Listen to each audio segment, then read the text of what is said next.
Hi, my name's Phil. I like to talk about politics, and at the risk of being controversial again for the second time in a week, sod it, I have to say that the reaction to the fire that unfortunately swept through Notre Dame in Paris last night was quite remarkable, but in a way that made me quite sad. It's a building. Now, of course, it's not just any old building. It's a symbol of Paris, and so France in general, and every nation has these iconic structures which, the people of that country imbue a great deal of their feeling, whether it be historic and the site of great events in the history of that nation, or a more modern structure that speaks of present day strengths. And yes, it's very sad when fire or some other disaster befalls them, and everyone's very pleased that they were able to retain much of the structure. But the example of this that's meant the most to me personally was York Minster Building, a much smaller structure, much less well known around the world. It's a historic site nonetheless in the county I grew up in, Yorkshire. An important place, actually, in the development of modern Western civilization that a lot of people aren't aware of. But it was repaired, and you wouldn't even know it happened now unless someone told you. And plenty of people seem to have personal stories of Notre Dame, and that's probably why the damage has saddened quite a few people. My own story is not quite so pleasant, I have to say. I visited Paris a while ago in my early 20s as a relatively new teacher with a trip. It wasn't actually to Paris, it was to a science park just past Paris, but we stopped off around Notre Dame, and I had three slightly unpleasant experiences, I have to say. One of which was as the kids were going around taking photos, things like that, around Notre Dame. The other teachers and myself went to a cafe to have something to eat, and the waiter there wouldn't let us sit around the table. He was made us sit in a line. I think he was having us on. I think it was a bet with the kitchen staff, because they knew that our French wasn't good enough to really protest at this. And then as I was walking back, so it was time to collect the students back up, get them all in. And I was walking back, and of course it's a very impressive building, so naturally your gaze is drawn up towards it, ambling along the road, when, a Parisian, I assume, decided that I was in their way. And rather than out in Britain where they'd sort of come past you, I mean, there was room to come past me anyway. But at the very least, if there's not, they sort of try and squeeze past, excuse me, on the way past. No. Just barge me out the way. I need to get from this point to this point in a straight line. You appear to be on that straight line, so you're getting out the way. And well, that was strange. And then I got to the road. There was a crossing. Waited for the green man. Started to cross. Car came straight screaming past. They weren't stopping for me either. Jumped out the way. And I thought, what the hell is going on here? Does the green man mean open season on pedestrians or something? So unfortunately, that is my abiding memory of Notre Dame. Not that I blame the building itself.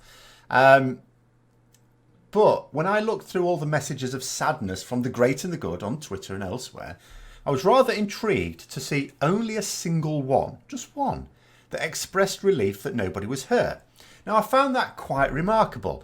All this grief over bricks and mortar, which can be replaced and indeed will be replaced, but little expression of thought for the relative value of human lives. Now, I'm not suggesting that these people think that a building is more important than people, because nobody was actually hurt, to my knowledge anyway. Then it could be argued that no choice had to be made in those condolences, but I still found it a little odd. My attention was mostly drawn to a tweet by Andrew Adonis, someone I follow's, very important in the public vote campaign for Brexit, but he was tweeting about this. He says, "It feels as though the very heart of France and the soul of Europe has been suddenly and viciously ripped out." No, not at all. The soul of a nation, never mind an entire continent, is always about its people, not its buildings, and certainly not one building. When a nation does something to be proud of, it's because its people have allowed the soul of that nation to soar to the heavens.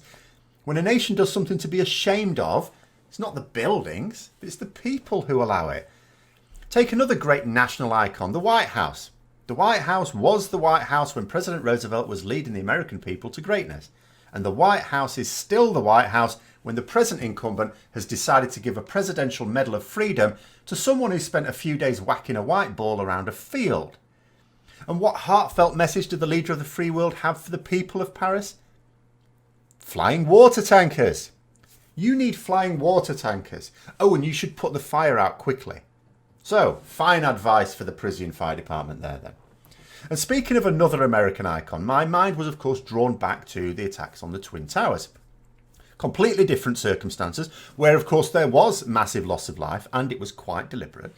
There were no thoughts for the buildings that day, or since. Yes, they were not historic, but they were icons nonetheless. Personally, I'd have built them back up. Sure, there would be memorials to the fallen in the lobbies, but I'd have built them back up to be exactly the same, so that anyone observing pictures of the area a few years later would have had no idea anything happened at all. Don't let the thugs see that they've had an impact, would have been my attitude. But no, the people of New York rebuilt it, of course, but with a different design.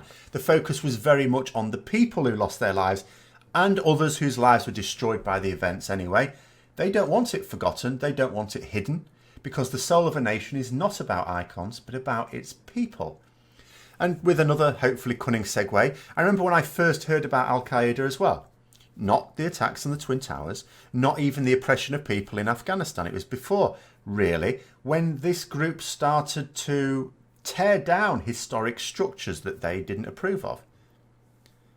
But, this wasn't headline news. I saw about this just browsing through the back page of the BBC News website.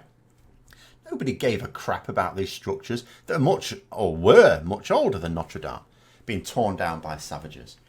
It was when people started being killed and oppressed in large numbers, in particular in the West, that it came to public attention. And that's it with buildings. Some people have fond memories of particularly iconic buildings, maybe even not iconic buildings. It might just be the house you grew up in, and they'll be saddened of news by damage like this. But for others, it's just a building. And you have a choice. You can either build it back up exactly as it was, or you can build it up differently.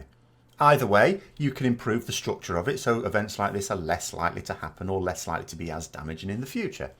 With historic buildings, they do tend to build them back up to be exactly the same. And it's worth remembering that construction work and renovation work happens all the time anyway.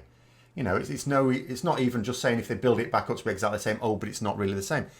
A lot of it's not really the same anyway. It's been reconstructed time and time again. I was just watching a video yesterday of the finished reconstructive work for the bedchamber of Marie Antoinette in Versailles. And so these things happen all the time. In fact, I gather it was potentially due to renovation work that caused the fire last night in the first place. It's only people that can't be built back up when they're destroyed. And so I have to again come back to, maybe sadness is a strong word, maybe curiosity, with this story of this building that will be restored, but the apparent lack of expressed relief that at least the people of Paris were fine. But anyway, those are my views. You let me know what yours are below, of course. If you've enjoyed the video, don't forget to click the like button, subscribe for further content, and until next time, I'll see you later.